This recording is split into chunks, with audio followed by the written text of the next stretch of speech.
Hello बच्चों, चलिए प्रश्न देखते हैं। पारिस्थितिक अनुकूलन से आप क्या समझते हैं? पारिस्थितिक अनुकूलन के आधार पर विभिन्न प्रकार के पादपों को वर्गीकृत कीजिए।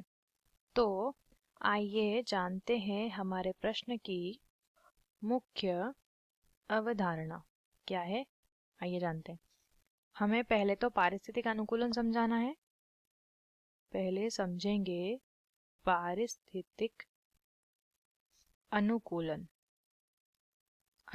समझेंगे। उसके बाद देखेंगे पारिस्थितिक अनुकूलन के आधार पर पादप का वर्गीकरण देखेंगे। तो पहले बात करेंगे पारिस्थितिक अनुकूलन की।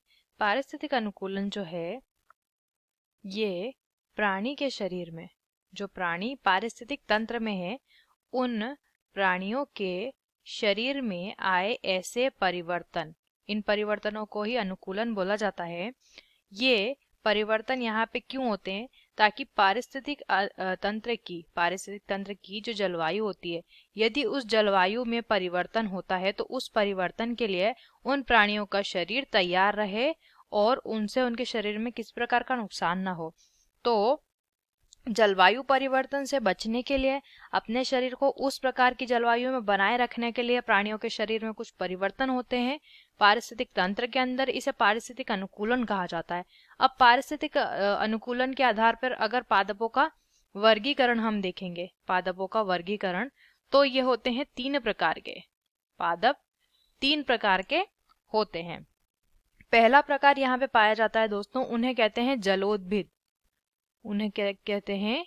जलोद्भिद पादप कहा जाता है। जैसा इनका नाम है जलोद्भिद, ये जो है ज्यादा जल जहाँ पे पाया जाता है, ज्यादा जल जहाँ पे पाया जाता है उस स्थान पर हमारा जलोद्भिद पादप होता है। उदाहरण की अगर बात करेंगे तो जो कमल का पौधा होता है, जो हमारा सिंघाड़ा पाया जाता है, ये जलोद्भिद पादप होते हैं। सिंघाड़ा लिख लेंगे, जो सिंघाड़ा होता है लिखेंगे यहाँ पे सिंघाड़ा।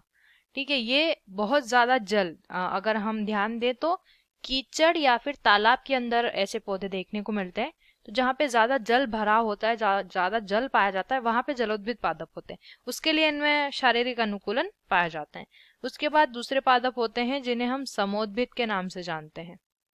समोद्भिद, अब जैसा इनका नाम है समोद्भिद, तो ये जहाँ पे या तो पृथ्वी पर, हम कह सकते हैं पृथ्वी पर उगते हैं, या फिर जहाँ का वातावरण क्या हो, सम हो, यानी कि यहाँ पर जल, वायु और जो हमारा सूर्य का प्रकाश है, सभी उन्हें समान मिलता है। यानी कि न ज्यादा जल है, न सूखा है, ना ही बहुत ज्यादा धूप वहां पर आती है।